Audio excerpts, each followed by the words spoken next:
I'm going to give you some of the secrets about how we make you buy what we want you to buy.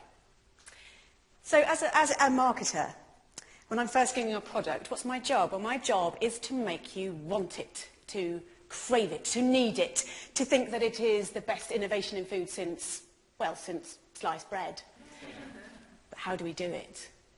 Well, I'm going to give you a really big example later that I'm going to break right down for you. But let's just start by looking at a few fun little things. So here we have Shreddies, an old favourite, been around for years, very popular in the UK and Canada. Without changing a single little thing about that product, they remarketed them, rebranded them as brand new diamond-shaped Shreddies. Food marketing genius right there. In the 1950s, there was a very important innovation in food. The instant mix cake, one of my personal favourites. When they were first brought out, all you needed to do was to add a little bit of water. Who's not going to love that? Well, actually, no one loved it. No one bought the bloody things. So they did a bit of research. And what they found was that the main consumer, the target consumer, the housewife, felt that it was cheating. They didn't want to pass off such an easy thing as their own baking to their partners, their husbands, their families, whatever. So what did the producers have to do?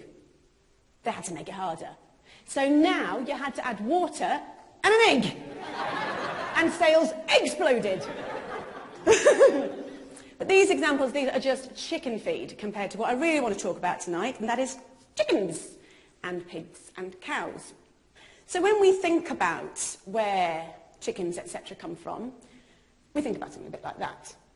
That's sort of our instinctive idea, but we all know if we really think about it, if we think about it deeply, it's probably a little bit more like that. But that's a lot nicer. It's a lot more romantic. So how do we give you this impression? Well, there are 3 techniques that we use. The third of which is our secret weapon, and I am going to blow it for you tonight, so please stay primed for that. Let's look at technique number 1. Everybody believes what's on the label. So let's look at some examples. Some of my favourites, some of the ones I use all the time. I'll use farm fresh. I'll use 100% natural. I'll use butcher's choice. But what does that really actually mean? Well, truthfully, it doesn't mean very much. We see that on the label, we feel a bit more confident. But let's have a look at what a farm really looks like. It probably looks like that. Now, this is a concentrated animal feeding operation. I'm going to run that past you again. It's a concentrated animal feeding operation. That's not going to look great on a label. Hence, we use farm fresh. Innovation number 2, this is what we use.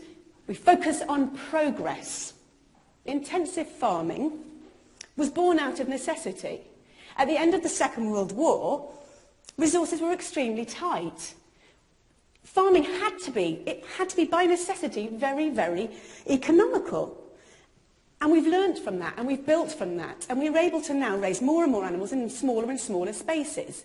So we've got extremely good at it. If we looked at a room of about this size, and this were turned into a chicken barn, it's a 100-seat theatre, how many chickens could we probably fit in this room now? I'm going to say about 4,000. It's pretty impressive, isn't it? It'd probably look a little bit like that. Now, the public aren't going to be massively keen on that idea, and it's my job to make them feel a little bit better about it. So how do I do it? Well, a basic principle of marketing. We use the right choice of words, and by using the right choice of words, we can make the conversation, we can focus the conversation the way we want it to. So we'll use an example like this. When you look at that picture, where is your eye drawn? It's drawn right to the middle of the page, massive letters, we've got strive to optimise. What we're looking at in the picture, in reverse, looks a bit like that, but this looks a lot nicer, because we're looking at strive to optimise. It makes us feel that there's progress. We feel good. So the challenge for the marketers is to make the public feel comfortable about what they're seeing. One of the side effects of intensive farming, of having so many animals in such a small space, unfortunately, is obviously disease, because you put so many animals into a small space, they're going to get sick. It is no secret that 50% of all the antibiotics in the world are used on farmed animals. So how do we make the public feel okay with this? How does that happen? My job. How do I do it? I use the language of innovation. So we're going back to our old friends at porkcares.org. And what they do is they say, as farming has become more efficient, veterinarians have incorporated new technologies and methods into practice. This makes us feel good. This is positive. Yeah? This is progress. And when we're then marketing to future consumers, we would perhaps use something like this. This is a colouring book. Pigs and pork. It's absolutely gorgeous. And what we're doing here is we're getting the children to focus on the fact that we're using innovation. So by bringing the pigs out from the muddy fields and into the clean barns, we're taking them away from all that nasty, dirty mud and all the diseases that are lurking there within. Positive. So onto our secret weapon. This is what we really need to focus on. So these two techniques alone, they are not going to work. We need a secret weapon, number 3. It is actually in this room right now. Secret weapon! It is you. So how do we do it?